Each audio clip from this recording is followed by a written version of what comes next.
Fala aí, galera do nono ano do Ensino Fundamental da Secretaria Estadual de Educação do Estado do Rio de Janeiro. Eu sou o professor Roberto Stabile, professor de Geografia, e hoje nós vamos falar um pouquinho sobre a hegemonia europeia no mundo. Na verdade, vamos falar um pouquinho sobre essa evolução da Europa e tudo o que ela fez pelo mundo. Os conflitos, as questões relacionadas à Guerra Fria e entre outros elementos fundamentais, principalmente no processo industrial. Bom, assunto de grande importância. Bom, para falar de Europa, eu tenho que começar do início. Não só do descobrimento das áreas no mundo todo, a influência da Europa no mundo todo, mas principalmente das revoluções industriais. E aí eu começo a falar um pouquinho da primeira revolução industrial. Revolução de grande importância que deu o pontapé inicial para essa modernização que a gente tem hoje. Bom, para falar da primeira revolução industrial, tem algumas questões interessantes da gente discutir. Primeiro, o pioneirismo inglês. Como assim pioneirismo inglês? Certo, a Inglaterra foi a pioneira nesse processo. E pioneira mesmo. Eu posso falar que a Inglaterra foi o primeiro país a se tornar um país industrializado. A primeira revolução industrial ocorre na Inglaterra, com a substituição do homem pela máquina, onde a população sai do campo e vai para a cidade.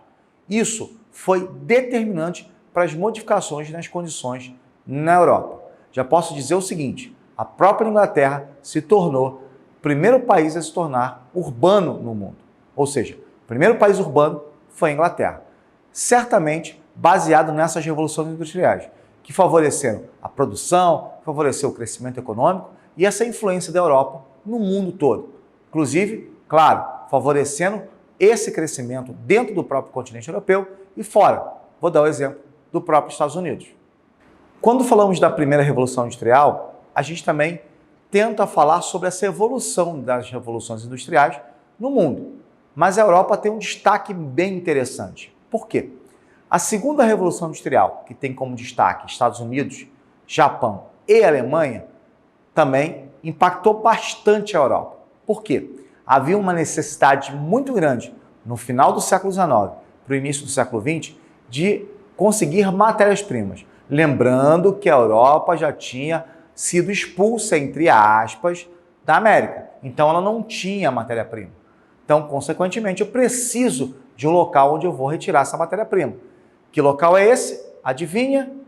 África, o continente africano e o continente asiático, mas muito mais o continente africano, foi a base do imperialismo europeu na África, ou o que a gente chama de neocolonialismo, quando as potências europeias foram para o continente africano retirar as matérias-primas para quê? Para abastecer as indústrias dentro do continente europeu.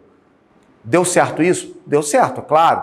As indústrias europeias foram de vento em popa, principalmente Alemanha, França e Inglaterra. Bom, eu falei do imperialismo europeu sobre o continente africano e asiático, mas existem outras coisas importantes da gente citar. Por causa desse imperialismo, a divisão do continente africano foi feita de maneira em que se beneficiasse alguns países. Quais foram eles? Inglaterra e França foram beneficiadas nessa divisão.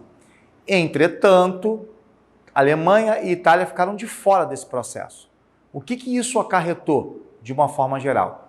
Bom, a principal consequência desse processo foi a Primeira Guerra Mundial. Então, a causa principal da Primeira Guerra Mundial foi, certamente, essa ideia, onde eu tive uma divisão do continente africano, só que alguns países beneficiados e outros não. Isso, é claro, durante a guerra, depois da guerra, essas sequelas se mantiveram. Tanto que, na Segunda Grande Guerra Mundial, foi a mesma configuração. De um lado, Inglaterra e França, do outro lado, Alemanha e Itália. Lembra? Foram esses países que, de uma certa forma, confrontaram lá na África por terem mais e menos territórios.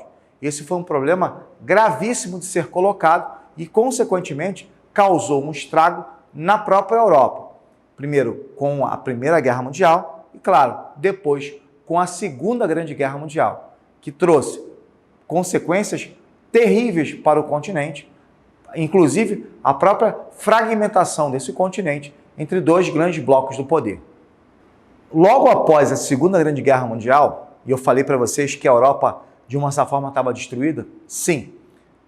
Isso tanto que influenciou diretamente nas demandas norte-americanas para o continente europeu. A Europa, por exemplo, recebeu bastante ajuda dos Estados Unidos para conseguir se reconstruir e manter uma relação muito próxima.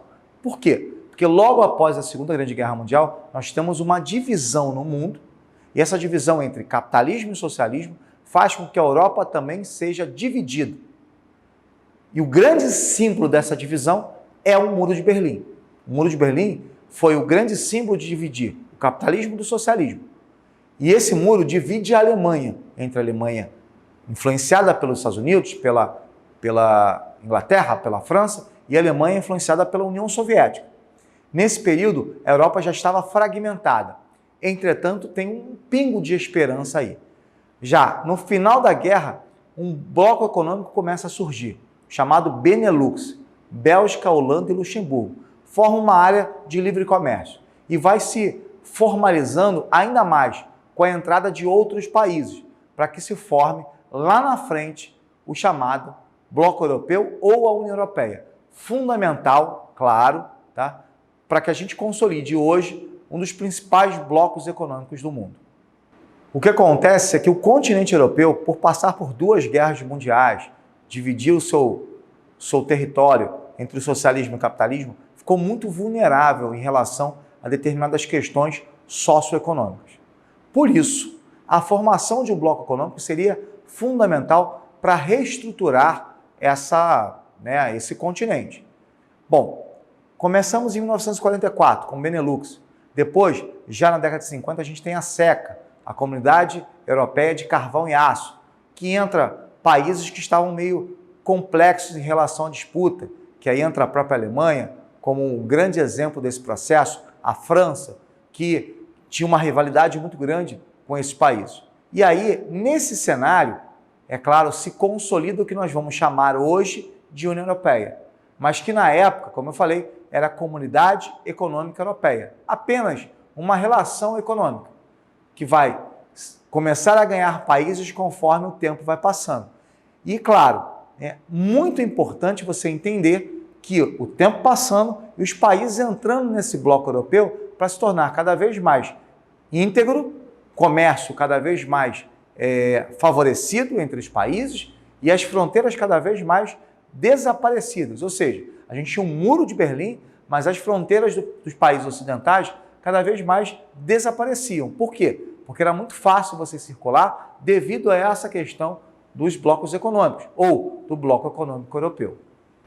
Bom, a Europa estava dividida, mas o socialismo não levou muito tempo. No final da década de 80, mais ou menos 1989, o que acontece é que o Muro de Berlim caiu.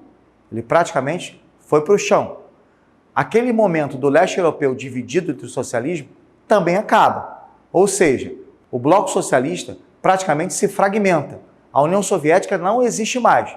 O socialismo realmente acabou. Mas o que surge na Europa? Bom, surge mais países do que realmente tinha durante o socialismo. Por que isso aconteceu? Porque na época do socialismo, todos eram iguais. Pós-socialismo, o que acontece é que esses países vão apresentar características bem distintas e vão apresentar questões étnicas muito fortes. Um exemplo é imprescindível aí na Europa. A Iugoslávia, país que muitos, de repente, nunca ouviram falar, mas que se fragmentou em vários outros países, em várias outras etnias. E essas certamente vocês conhecem. Vocês já ouviram falar da Croácia, vice-campeã mundial, já ouviram falar, por exemplo, da Macedônia, da Sérvia, da Eslovênia, países que fizeram parte da ex-Iugoslávia. Mas os conflitos foram intensos para que esses países se tornassem países independentes. Hoje, muitos desses fazem parte da União Europeia. Bom, já posso falar o seguinte, a fragmentação da Iugoslávia, assim como a fragmentação de outros países, vou dar um exemplo da Tchecoslováquia. Certamente vocês nunca ouviram falar sobre a Tchecoslováquia, mas já ouviram falar sobre a República Tcheca e a Eslováquia. Esses dois eram um único país, assim como a Iugoslávia, que se fragmentou em vários. E até hoje existem problemas relacionados à Iugoslávia. Países que querem como Kosovo se separar ainda da Iugoslávia. Ou seja, Iugoslávia, entre aspas, já não existe mais Iugoslávia. A herdeira da Iugoslávia é a Sérvia. Mas outras questões étnicas são muito comuns na Europa. A Espanha, por exemplo, tem dois grupos fortíssimos étnicos. Os bascos e a própria Catalunha. Todos dois querem separar da Espanha. Não conseguiram? Por quê? Porque o Conselho de Segurança da ONU impede as separações por etnias hoje. Porque existem várias regiões, vários países que também querem separar, inclusive em áreas do Conselho de Segurança, tipo na Rússia, na China. Existem várias áreas querendo essa independência étnica de grandes territórios. Mas certamente na Europa hoje já não vai ter mais nenhuma fragmentação. Galera, assunto de grande importância, continuem vendo os vídeos, porque vai ser fundamental para a formação de vocês.